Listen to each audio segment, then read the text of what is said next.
जरा सोचिए, अगर आप अचानक घने जंगल में अकेले खो जाओ तो कितने दिन रह पाओगे? 1 दिन, 2 दिन या 3 दिन? उसके बाद तो लगेगा मानो हमारी दुनिया ही खत्म हो गई।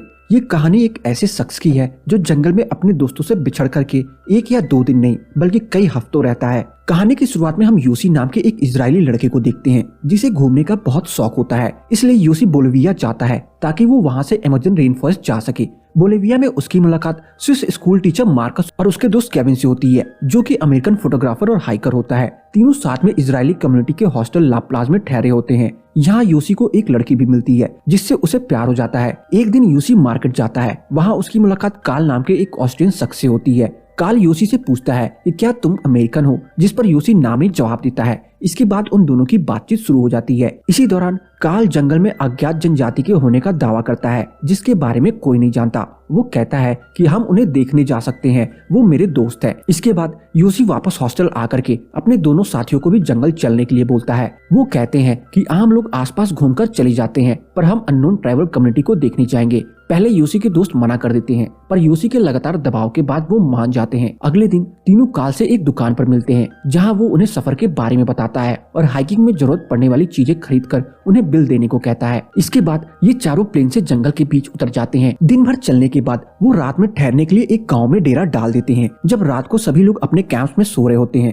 तभी मार्कस को एक कीड़ा काट लेता है और वो चिल्लाने लगता है। उसकी आवाज सुनकर के बाकी साथी भी जग जाते हैं। मार्कस के कैंप में आकर के वो देखते हैं कि उसे एक छोटे कीड़े ने काटा है, जिसके बाद वो उसे डरपोक कह करके मजाक बनाने लग जाते हैं। अब अगले दिन वो अपनी जर्नी कंटिन्यू करते हैं। रास्ते में बारिश भी होती है जिसे सब एंजॉय करते हैं। आगे जाकर के उन्हें एक छोटा गांव दिखता है। गांव के लोग कार्ल को पहले से ही जानते थे, इसलिए वहाँ उन चारों का अच्छे से स्वागत होता है। चारों दिन भर पैदल चलते हैं। रास्ते में कार्ल एक बंदर का शिकार भी करता है जिसे वो लोग रात को खाकर सो जाते हैं। अगले दिन मार्कस कहता है कि उसके पैरों में बहुत सारे छाले हो गए हैं और अब वो और नहीं चल पाएगा। कार्ल कहता है कि अभी उन्हें कई और दिनों का सफर करना है और मार्कस चल भी नहीं पा रहा है, इसलिए उन्हें वापस लौट जाना चाहिए। पर यूसी एडवेंचर के लिए बहुत एक्साइटेड होता है, वो हार मान के वापस नहीं जाना चाहता। केविन कहता है कि हम पानी वाले रास्ते से जाएंगे ताकि मार्कस को पैदल ना चलना पड़े। कार्ल कहता है कि पानी वाला रास्ता मुश्किल है, उसमें जान को जोखिम भी हो सकता है, पर फिर उनके पास कोई और रास्ता नहीं था तो वो सब लोग एक राफ्ट तैयार करते हैं। राफ्ट के साथ चारों पानी में उतरते हैं।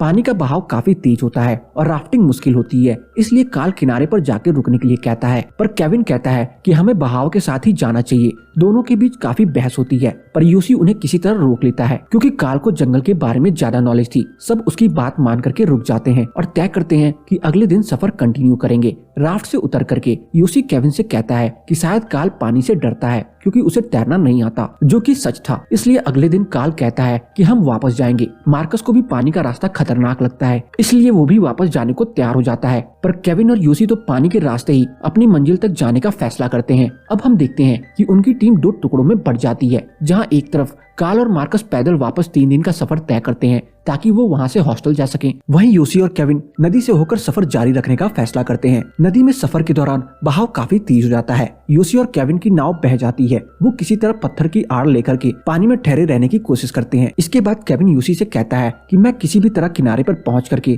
रस्सी फेंकूंगा और तुम्हें भी बचा लूंगा। इसके बाद वो किनारे जाकर के यूसी की हेल्प करने की कोशिश करता है, पर इसी बीच एक तेज बहाव आकर के यूसी को अपने साथ बहा ले जाता है। पानी में बहने के बाद जब यूसी खुद को संभालता है तो देखता है कि वो काफी दूर आ चुका है और उसे केविन कहीं नहीं दिखता। इसके बाद उसे पानी में बैग दिखता है। ये बैग उसी का होता है। वो बैग को बाहर निकालता है और उसे बैग में एनर्जी की गोलियां मिलती हैं जो उन्होंने सफर से पहले ली थी। यूसी उसमें से एक गोली खा लेता है ताकि उसमें एनर्जी आ सके। इसके बाद वो केविन को फिर से ढूंढने की कोशिश करता है पर नाकाम हो जाता। इसके बाद वो मैप निकाल करके अपनी मंजिल पर निशाना लगाता है, पर वहाँ पहुँचने का उसे सही रास्ता समझ नहीं आता। यूसी बिल्कुल अकेला और निराश होता है। आगे हम देखते हैं कि जंगल में यूसी को एक सांप दिखता है, वो उसे मारकर खा जाता है। रात को सोते हुए यूसी को किसी की आवाज सुनाई देती है। उसे लगता है कि केविन होगा, पर उसे मार्कस दिखता है। इसके बाद वो लाइट जलाकर देखता है तो उसे कोई नजर नहीं आता क्योंकि ये सब उसका वहम होता है। इसके बाद जब यूसी दोबारा सोने की कोशिश करता है तो उसे किसी जानवर की आवाज आती है। यूसी के पास एक लाइटर और स्प्रे होता है जिसकी मदद से वो जानवर को डरा करके भगा देता है। अगली सुबह यूसी को महसूस होता है कि उसकी बॉडी में एक रेंगने वाला कीड़ा घुसा है। यूसी चाकू की मदद से से काफी दर्द और मुशक्कत सहने के बाद उसे निकाल देता है। यूसी जंगल में अकेला भटक रहा होता है, उसमें एनर्जी बिल्कुल नहीं होती। उसे एक घोंसले में 2 अंडे दिखते हैं, वो उन्हें खा करके खुद को एनर्जाइज करने की कोशिश करता है। इसके बाद वो बैठ करके अपने जूते मोजे उतारता है और देखता है कि उसके पैरों में ढेर सारे छाले हैं। अपने पैर देख करके उसे मार्कस के पैरों की याद आती है और उसे इस बात का बुरा लगता है कि मार्कस को भी कितना दर्द हुआ होगा, फिर भी उसने मार्कस की परवाह नहीं की। इसके बाद यूसी आगे बढ़ता है, उसे किसी के कदमों के निशान दिखते हैं। यूसी को लगता है कि केविन आस पास ही होगा, पर तभी उसकी नजर अंडों के छिलकों पर पड़ती है जिसे उसने कुछ देर पहले खाया था। यूसी ये देख के बहुत निराश होता है कि वो फिर से वहीं पहुंच गया जहां वो कुछ देर पहले था। दूसरी तरफ हमें केविन को दिखाया जाता है जिसे कुछ गांव वाले बचा लेते हैं। ठीक होकर के केविन को यूसी की याद आती है। वो ऑफिसर को यूसी के बारे में सब कुछ बताता है और फिर ऑफिसर उसे एक पायलट के साथ प्लेन से जंगल में यूसी को ढूंढने की परमिशन दे देता है। यूसी प्लेन देख लाल कपड़े से इशारा करता है, पर वो लोग इतनी ऊपर होते हैं कि यूसी को देख नहीं पाते। यूसी को फिर से बहुत निराशा होती है।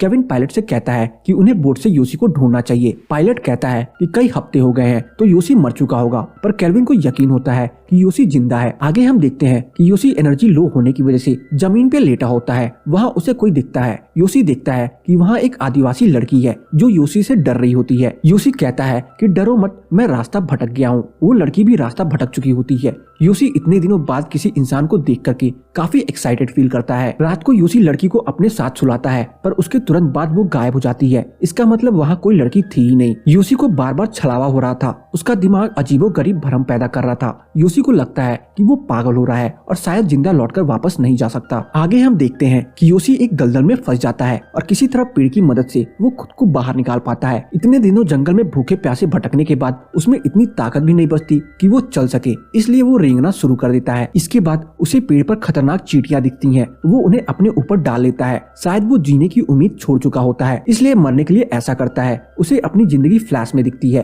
केविन चींटियों के काटने से दर्द सह नहीं पाता और दौड़कर नदी के पास आ जाता है। वहाँ वो हेल्प के लिए साइन बना देता है। फिर निराश होकर के वो बाहें खोल मौत का इंतजार करने लगता है। अगली सुबह उसका दोस्त केविन वहाँ बोट लिए आ जाता है और साइन देख करके यूसी को ढूंढने लगता है, पर ढूंढ नहीं पाता। उसकी आवाज सुन यूसी की आंख तो खुल जाती है, पर उसमें आवाज देने या चल के जाने की ताकत नहीं होती। उसकी आखिरी उम्मीद उसका दोस्त भी उसे वहाँ से जाता दिखाई देता है। यूसी को लगता है कि अब वो नहीं बच पाएगा, पर तभी केविन पीछे मुड़ करके उसे देख लेता है और अधमरी हालत में उसे वहाँ से अपने साथ गाँव ले जाता है ताकि उसका इलाज हो सके। साथ ही हमें ये भी पता चलता है कि कार्ल लोगों को झूठ बोल करके जंगल में लाता था और उसे पुलिस ढूंढ रही है। कार्ल और मार्कस कभी लौटकर वापस नहीं आते और ये मूवी यहीं पे खत्म हो जाती है। तो आपको मेरी जंगल मूवी की एक्सप्लेनेशन कैसी लगी कमेंट सेक्शन में बताना ना भूले, और अगर आपको मेरी जंगल मूवी की एक्सप्लेनेशन पसंद आई हो तो वीडियो को लाइक करके जाना ना भूलें। चैनल पे नए हैं तो चैनल को सब्सक्राइब जरूर कर लें ताकि मुझे ऐसी ही मोटिवेशन मिलती रहे और मैं आप सबके लिए अच्छी से अच्छी वीडियोस लाता रहूं।